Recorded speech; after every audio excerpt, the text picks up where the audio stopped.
How many of us actually have bought properties with our partners, be it our spouses, when we're married, and we jointly applied for the bond and we get that dream home and we stay at it?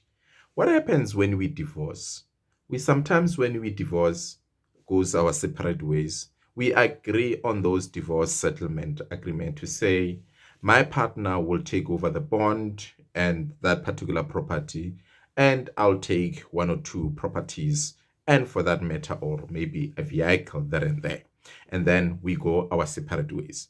How often do you actually go back and check and ensure that you are actually removed from that bond? Let's say, for instance, you had a joint bond. How often do you actually go back and ensure that you are actually removed from the bond bank side?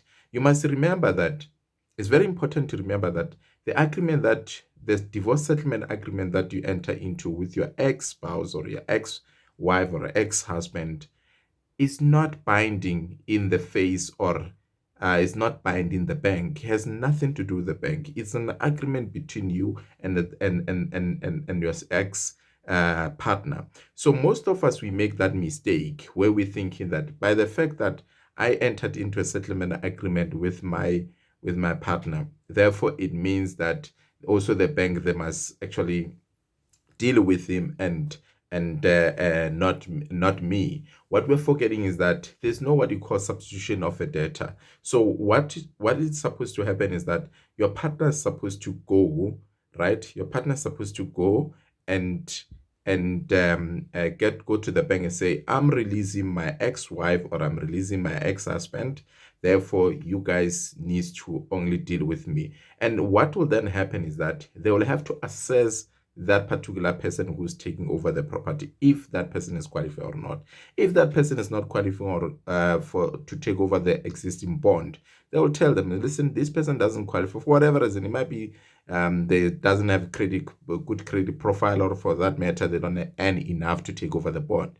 And then in that case, then that bond can be cancelled and the property be sold or something like that. And on top of that, there must be a removal of your name from the deeds office. Remember when you buy this property and it's bonded, so the bond attorneys have to register the bond against that particular property at the deeds office. So your name is also sitting there. So that name still also needs to be removed. So make sure you see these things through, because if should anything happens to that particular spouse and they default, the banks can still come after you. Yes, they can still come after. Yes, you can go after your partner because you've got an agreement with that particular person. But at the end of the day, you still have this obligation. What happens if your partner passed on and your ex-partner passed on, and when you haven't even cleared these debts, you may find yourself in this situation where you are owing banks unnecessary. So please, guys, look, when you are parting ways, make sure that you part ways and you clear your name of all those responsibilities, including those ones that you are dealing with at the banks. Make sure that you clear your name off, you are removed, and you've got confirmation, and then you can start a new life. Okay, that's why it's so important to do estate planning. Good luck.